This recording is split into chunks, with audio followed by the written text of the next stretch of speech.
Bon, alors aujourd'hui, on se penche sur la Tunisie. Giorgia Meloni y était de nouveau. C'est sa 5e visite depuis 2022 pour rencontrer le président Kais Saied. Oui, 5e visite. C'est assez remarquable comme fréquence. Tout à fait. On a un reportage vidéo qui couvre cette rencontre à Carthage. Alors, notre idée, c'est d'aller un peu au-delà des images, de comprendre ce qui motive ces rencontres répétées. Absolument, 5 visites, ça montre bien qu'il y a des enjeux stratégiques forts. Ce n'est pas juste de la courtoisie diplomatique. Euh, L'Italie voit la Tunisie comme un partenaire, disons, essentiel. Et le reportage met en avant quoi comme points principaux? Alors, il y a 3 grands axes qui ressortent clairement. Le fameux plan Maté, avec des projets concrets apparemment. Mhm. Ensuite, la gestion des migrations, un sujet évidemment central entre les deux pays. Toujours délicat, oui. Et enfin, un gros projet énergétique, Elmed. D'accord.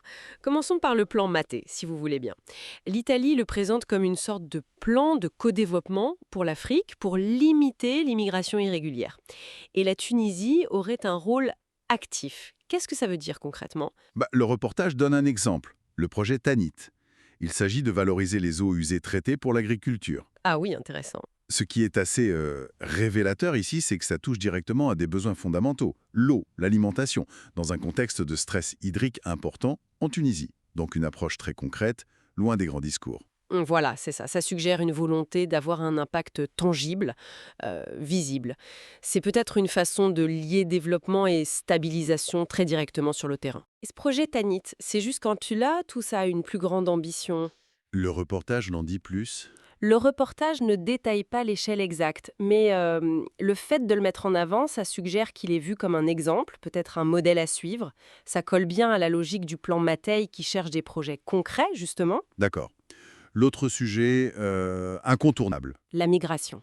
Engagement renouvelé contre les passeurs, nous dit-on, mais aussi promotion des voies légales. Oui, c'est la double approche classique en quelque sorte. D'un côté, la fermeté contre l'immigration clandestine, c'est une attente forte en Italie. Bien sûr. Et de l'autre, la reconnaissance qu'il faut aussi des canaux organisés, d'où cette mention des voies légales. Mais est-ce qu'on sait ce que ça recouvre, ces voies légales? Des quotas, des visas spécifiques, ou c'est encore un peu flou? C'est souvent là que le bas blesse. Le reportage n'entrait pas dans ce détail, mais c'est vrai que ça reste souvent au stade de la déclaration d'intention. La substance concrète n'est pas toujours claire. On sent bien l'intention, oui. Contrôler d'un côté, organiser de l'autre.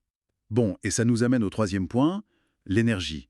Le projet Elmed, Ah oui, elle m'aide. une interconnexion électrique sous-marine Tunisie-Italie. Ça paraît énorme comme projet. Salé, énorme et très stratégique. Ce n'est pas qu'un simple câble, hein. Pour l'Italie et pour l'Europe derrière, c'est une porte vers le potentiel renouvelable de l'Afrique du Nord. Et pour la Tunisie? Pour la Tunisie, c'est une chance de se positionner comme un hub, un pont énergétique entre l'Afrique et l'Europe. Le reportage insistait sur l'importance pour la transition énergétique. Ah oui. Oui, parce qu'Elmed pourrait aider à intégrer plus d'énergie verte des deux côtés de la Méditerranée et à renforcer la sécurité d'approvisionnement. C'est crucial. Donc Elmed, ça va au-delà de l'électricité. Ça renforce le poids géostratégique de la Tunisie. Exactement. Ça ancre la Tunisie dans l'architecture énergétique méditerranéenne de demain. Si on met tout bout à bout, le plan Mattei pour le développement local, la gestion migratoire et Elmed pour l'énergie, on voit se dessiner une relation vraiment très très dense. Hmm.